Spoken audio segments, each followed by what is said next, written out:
everyone, just here from my back to a new Kingdom Hearts video, and today I am going to be going over my top 20, yes, 20 favorite boss fights in the Kingdom Hearts series. And just a little disclaimer, I remind you, this list is being made before Kingdom Hearts 4's release, of course, because we still don't know a whole lot about Kingdom Hearts 4. And again, Kingdom Hearts 4 yet to release, and this list would definitely most likely be changed within the bosses that we will be facing when it comes to Kingdom Hearts 4. So, just to let you know, this list would most certainly change after Kingdom Hearts 4's release, right? With Kingdom Hearts 4 bosses. So without further ado, here's my top 20 favorite boss fights in the Kingdom Hearts series by far. Before Kingdom Hearts 4. I remind you, before Kingdom Hearts 4. My top 20 favorite bosses before Kingdom Hearts 4's release. Number 20 is Vanitas, and I would go with Birth by Sleep Vanitas. Yes, the Birth by Sleep Vanitas boss fight. And again, it's the Vanitas boss fight where, again, it's in the Station of Awakening after the final boss, of course, with Ven's story. You know, with Ven's story. And you probably, I know a lot of y'all are, the reason I have to say Ven's story, because again, you technically do fight Vanitas and Aqua's story, right? Before or after you beat Lucio, Breg, Isa, or Lucio, Breg, Zigbar, whatever you want to say, you know, after you defeat him in Aqua's story. And I guess you could technically say in Terra's story before you fight Xehanort. But again, I have to place the list Vanitas, you know, when he has Ven versus Vanitas with the Keyblade, right? With Vanitas with the freaking Keyblade, right? The X-Blade in the Station of Awakening, like, battle. Ven risking his own life, even if it's going to put him in sleep forever, which it does until up to Kingdom Hearts 3 when we free Ven. And just the music as well that makes this boss so amazing. It's a challenging boss, I can say. I know people could probably say it's not that hard. I mean, it can be challenging. I can say it can be challenging. But yeah, I have to put Vanitas for sure. Because Vanitas is definitely one of my favorite characters in general. Just because of his voice as well. The voice of Vanitas just sounds so fitting with Vanitas. Next is Cherdog, however you pronounce it. Disney's imagining of the devil. That's what this character is pretty much. And of course, Kingdom Hearts 1 as well. Kingdom Hearts 1's Cherdog. Because again, you do technically fight him again in Dream Drop Distance with Riku. But I have to put it here. The first games in Cherdog, before you go into the final rest. Again, a real great boss fight with Riku versus Disney's devil versus imagining of the devil itself. Which a lot of people may not actually know of it actually being a Disney character, but technically it is. Which, again, I wouldn't be surprised if a lot of people do not know. But this boss is definitely a challenging one, for sure, but very fun as well. Once you, of course, you learn the movesets, it doesn't be that hard, challenging. Number 18 goes to Terranort in the final episode of Birth by Sleep. The final secret episode, however you want to put it. Aqua versus Terranort in Radiant Garden. And, of course, the cutscene that shows that put the whole series into motion. Because, you know, Terranort, or Ansem and Xemnas originated from Terranort, right? right? Ansem and Xemnas originated from Terra, or, again, from when Xehanort took possessed of Terra to create Terranort. That's how Ansem and Xemnas were created.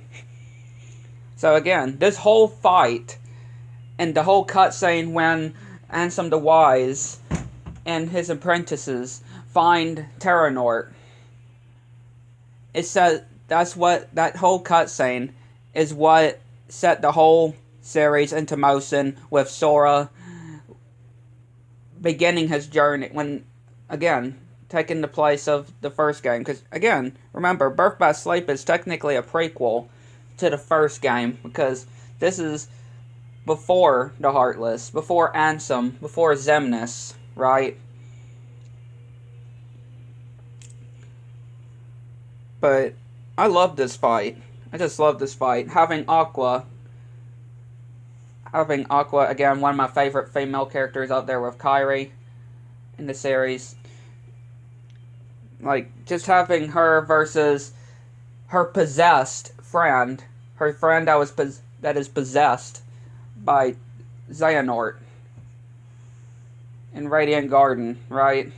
And then diving into the darkness, sacrificing herself, I remind you, to save her friend, right?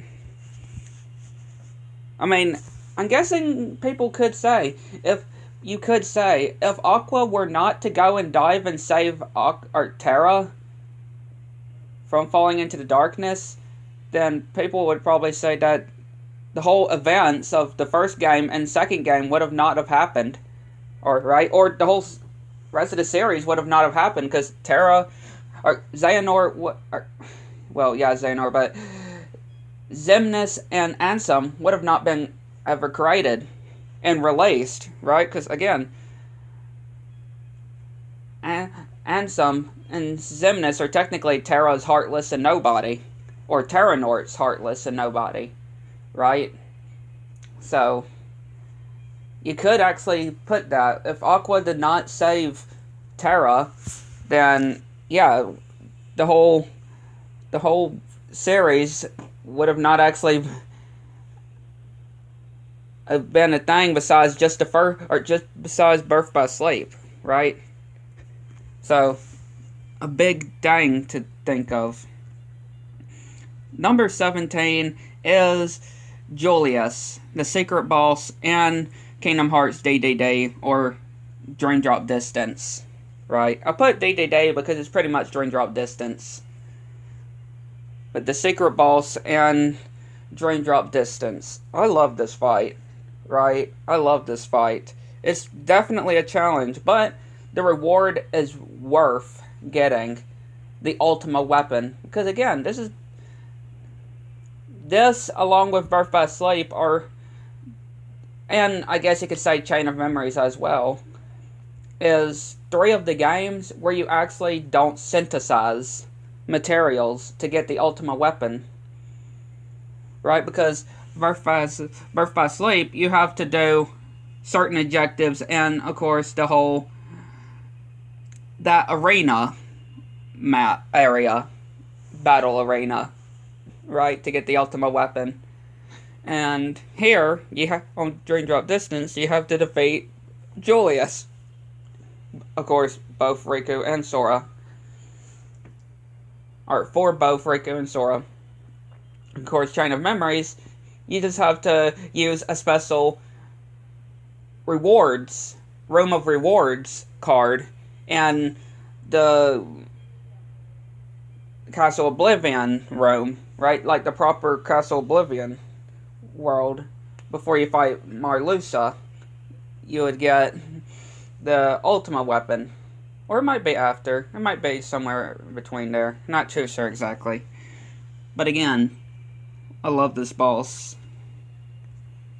Number 16, another Dream Drop Distance boss, and that is young Xehanort. Yes, I mean, I loved young Xehanort's fight in 3, but I just love the music here, though. The music here. Like, I just love the music here, and having Riku versus young Xehanort. It's just so, and the whole arena as well. It's just so amazing, right? Like, how could you not love this fight? This fight is just breathtaking. It's one of my favorite fights and Dream Drop Distance. Number 15, Pete. Kingdom Hearts 2. Kingdom Hearts 2 Pete. Now, again, there's lots of fights where we fight Pete, right? From Timeless River to the Underworld, right? Like, there's countless times that we have to fight Pete. But I don't know exactly which one to put when it comes to a certain fight of any of Pete's. I would just have to say, just his fights in general in KH2. I just love his fights in KH2 either way. I just find them so satisfying, I will admit. Number 14, Ansem. Kingdom Hearts 1. There's just something about Ansem's voice actor in Kingdom Hearts 1 that makes me appreciate Ansem a lot more. Again, I try to put it in a way that I'm not saying I don't like the Ansem in the later games, right? From Chain of Memories to KH3. But it's just something about that the voice actor in the first Kingdom Hearts game that just makes Ansem just so good. But again, I just love it. I mean, yeah, I do admit, people do say that he does have too many phases, especially when he turns into a freaking sip. But still, it's just so amazing either way. I mean, try beating him at level 100, right? I tell you that. Try beating him at a level 100 with the Ultima weapon. Try doing that. Try doing that. I guarantee you. Level 13. Lee. Well, Axel, aka Lee, his real name. KH2. Kingdom Hearts 2. That scene before you get to Sora in the prologue, when we're playing as my boy Roxas. When we're playing as Roxas, and before you get to Sora and Donald and Goofy in Twilight Town, when you're fighting Lee with the two Keyblades, like he pulls out the Oath Keeper and the Oblivion Keyblade. Like, how can you just not love it? And the 13th Struggle music, too, I just love, too. Everything about this boss I love. The look of the arena, like, all fire. Like, again, it's just so amazing. Number 12, Sephiroth. KH2. Don't get me wrong. I'm not saying I don't like the fight with Sephiroth in Kingdom Hearts 1. I just find it way better in Kingdom Hearts 2. Like, especially since you actually get, well, technically both games you actually get a Keyblade. Technically, both games you get a Keyblade for beating Sephiroth. Is it worth it? Not really. Is it risk trying to get? Sort of. If you're trying to platinum the game, of course. Right, if you're platining the game, then yeah. Yeah, he's definitely what you call a real good secret boss as well. For real. And he's up there with my favorite secret bosses, too. I'm pretty sure I've made a Golden Cart TV in the past about my favorite secret bosses. But yeah. Sephiroth and Kingdom Hearts 2, I definitely enjoy. Number 11, Final Xemnas.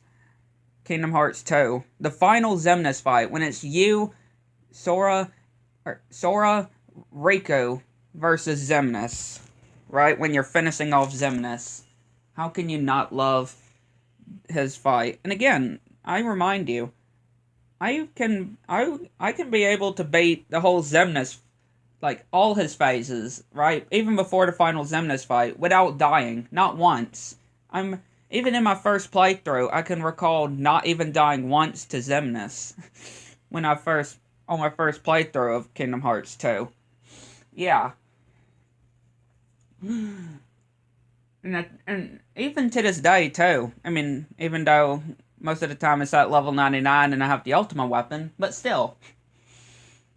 This boss is just so great and definitely shows how much you can actually do with an amazing final boss, right? An amazing final boss fight. Number 10, the Twilight Thorn from Kingdom Hearts 2. You know, the Twilight Thorn that is pretty much acting like Darkseid from Kingdom Hearts 1. You know, when Sora interacts with Darkseid for the first time in the Station of Awakening. The Station of Awakening in the first game. And even Roxas's moves, or in the cutscene, is just like Sora in the first game. And again, it's in the Station of Awakening too. But again, this is technically the first boss in the game, not counting the struggles, you know, the struggle fights, the struggle challenge arenas. Like, this is definitely a real great start to KH2 for sure. And again, I just love this fight, right? Number 9, Maleficent, Kingdom Hearts 1. Now, people would say that Maleficent in Kingdom Hearts 1 isn't the greatest. I could admit. But I'm not exactly referring to her default fight. I'm more referring to her dragon form. You know, her second fight. When she's in her dragon form. I'm referring more to. Yeah, her fight as when she's just by her... just herself, looking like herself, is okay. But I especially love the Dragon Maleficent form, right? When Ansem Riku just stabs her into the heart with his Keyblade to open her heart, open the darkness to her to make her transform. Like, yeah, that fight is just so amazing. And even though you can actually cheat the boss by just keep stopping, doing the stoppera or stopga as well. Like every few combos, you can actually do combos and then do the stop, or one of your highest upgrades of stop magic. I mean, yeah, it is pretty much cheating, or a cheat tactic, but it is what people do when it comes to speedrunning. But yeah, I especially love her boss fight and her dragon form. I mean, yeah, I like her boss fight in BBS as well, Birth by Sleep, but especially her dragon form in the first game. Number 8, Davy Jones, KH3. I loved Davy Jones's fight in Kingdom Hearts 3. I just love this Davy Jones fight in Kingdom Hearts 3. Now, don't get me wrong, I do love the Barbossa fight in Kingdom Hearts 2, but there's just something different that makes the Davy Jones fight a whole lot better. I mean, for one, there's actually more health bars. If you do actually notice, there's actually a bit more health bars when it comes to Davy Jones from Barbossa, from the second Kingdom Hearts game to 3. But again, I just love this boss fight. And also, it doesn't matter if Jack dies during the fight. I mean, in Kingdom Hearts 2, if Jack died during the Barbossa fight, that means you would have failed, and you would have to restart the fight. But in Kingdom Hearts 3, if Jack dies, it doesn't matter. You can still defeat Davy Jones. That's one thing I could just say. But I just always loved doing this fight. Number 7, Demyx, Kingdom Hearts 2. I love Demyx. He's one of my favorite organization characters. And one of the most interesting characters when it comes to story-wise. Like, a lot of people are curious with Demyx, right? A lot of people have their suspicions with Demyx. Like, people predicting that he's the Lost Master, right? Like, he's the Master of Masters. Right, he's the Master of Masters. People predicting that he is the Master of Masters. But, again, I just don't really buy it. I don't really buy that he's the Master of Masters. I just don't buy it, really. I mean, again, that's a good theory. That's a good theory. But I just don't see him actually being the Master of Masters. Again, there's differences between the characters, right? There's differences when it comes to the characters. But again, that theory isn't bad. Just like how people make theories how Sora's the Lost Master, right? The Master of Masters. But again, I don't really... And Nomura. People are saying that Nomura is the Master of Master. But, of course, we are going to be seeing more of this character in the future. Especially when it came to Kingdom Hearts 3 and Remind. We are definitely going to be seeing more of Demyx in the later installments. And I'm definitely excited. Number 6. Xigbar, Losho, Breg. Again, he goes by many names. Kingdom Hearts 2. And, again, really, any of the Breg boss fight... Losho. Again, his real name, Losho. I just love Losho's boss fights. But I just had to put Kingdom Hearts 2 on here for particular. I love his boss fight, especially since he's a Keyblade wielder, right? Since he is a Keyblade wielder, and he had his own mission, which he absolutely fulfilled. He actually completed his own mission, and now that he's got his Keyblade back, and back with the foretellers in the Kingdom Hearts 3 epilogue, and setting his plan into motion with the black box, and with the Lost Master. And people actually do making theories that Losho may actually betray the Master of Masters. I've seen videos. I've seen video talking about that theory, a new theory of how maybe Losho would betray the Master of Masters to actually save Sora and Quadratum. Maybe that's, and maybe be an ally, a new ally along with Axel and Ienzo, right? And Evan, and Alias, and Dylan, and Demyx, right? Another organization member that would be another ally. And of course, Marluxia and Larxene, because we know we're going to be, sadly, they're not on this list. If I do make another list, which obviously I will, of course, trust me, but yes, there are other my favorite characters, but I just couldn't put them on this list because of the ones that I had on here. But again, Larxene and Marluxia, obviously we're going to be seeing more in the future, along with another character, which I'm pretty sure that is right next. Yup. And I did get the wrong picture, but Luxord, Kingdom Hearts 3.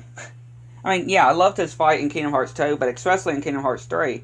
And again, I just mentioned with the different characters seeing more of, and obviously Luxord, especially from the Remind secret ending, the good ending of defeating Yanzora, where we see Luxord, what it seems to be Luxord, actually being the driver of Yanzora and Quadratum. So, yeah, Luxord is definitely going to be having a big role to play in Kingdom Hearts 4 and the different installments, along with Losho, Marluxia, Larxene, Demyx, But, and again, he's another one of my favorite organization characters, along with Luxord, Losho, and Demyx are definitely three of my top 3 favorite organization characters, for sure.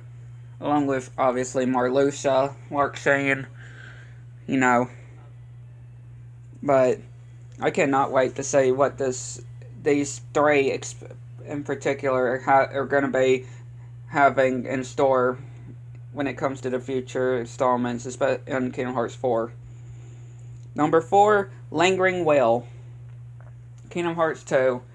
Oh boy, a lot of people can go on about the Lingering Will boss fight.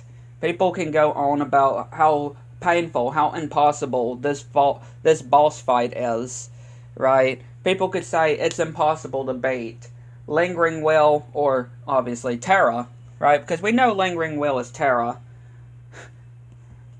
right? Lingering Will is Terra, so because you're pretty much fighting the exact same person, right? Kind of like the Unknown from Kingdom Hearts 1. The Unknown boss in Hollow Bastion. It's pretty much Xemnas before it's properly revealed as Xemnas, right?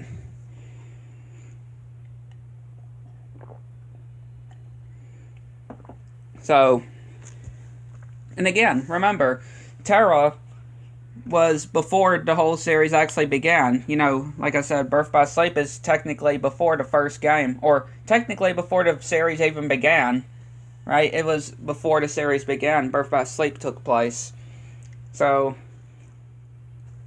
and of course, this boss fight actually goes really great, knowing that, you know, in Kingdom Hearts 3, when Lingering Will comes to save the gang from Terranort in the Keyblade Graveyard, and the fight is in Keyblade Graveyard, so it actually makes sense if you kind of think about it. But I love this fight, and especially since you get a crown, a bronze crown, but still, you get a crown. And now we get to our final three. At number 3 is the old man himself, Xehanort. Yup. This man has definitely been a real great antagonist throughout the series, right? And again, he's the one that pretty much put into motion of the events to unfold, right? Even from being a kid that grew up on Destiny Islands, to losing his body, to being reworked, recompleted with his hearts, and trying to put his hearts into 13 vessels to make 13 Xehanorts. Or, I guess 13 Xehanorts. Even more Xehanorts of himself. And wanting Kingdom Hearts and the Keyblade. And on his defeat, where he was wanting to make a new world with light, right? At the end of Kingdom Hearts 3, after you've defeated him saying that he wanted to make a new world that is all but light, right? Even if that meant of killing everybody in the current world. But, and again, I feel like we're going to be seeing most likely more of this character as well. I mean, obviously he's not going to be a main focus, knowing that Kingdom Hearts 4 is the beginning of the new era of the Lost Master era. But still, this character is definitely going to have most likely more to say in the future. Number 2, Yenzora. Kingdom Hearts 3 Remind, or Kingdom Hearts again. Kingdom Hearts 3, Kingdom Hearts Remind. It's pretty much the same thing. Remind is just a DLC. But Yenzora, he's my favorite secret boss. Yeah, he's my favorite secret boss. Up there with Sephiroth and Julius and Lingering Will. You gotta love this boss fight. And again, there's so much we don't know about Yenzora that we are going to be knowing more about in Kingdom Hearts 4. I just know for sure. Knowing that Sora's now in the world of Yenzoras, we're definitely going to have to be seeing more of Yenzora. And then number 1, obviously, is Roxas. Obviously, Roxas. He's my favorite boss ever in the series. Again, before Kingdom Hearts 4. Remember, before Kingdom Hearts 4. Roxas is by far my favorite boss in the whole series. And, of course, Kingdom Hearts 2, right? Kingdom Hearts 2, Roxas. Like, it's just so amazing. The music is so sad, but amazing as well. And him just showing that the character that you played at the start of the game to now fighting him, and him just wanting to be a complete person. Like, his own person. Yeah, you just gotta love this fight. And again, those are my top 20 best fights by far in the Kingdom Hearts series. So hopefully you enjoyed. Hit the like button, subscribe to the channel, which notifications turn on so you can see anything new. And we'll see you guys in the next one.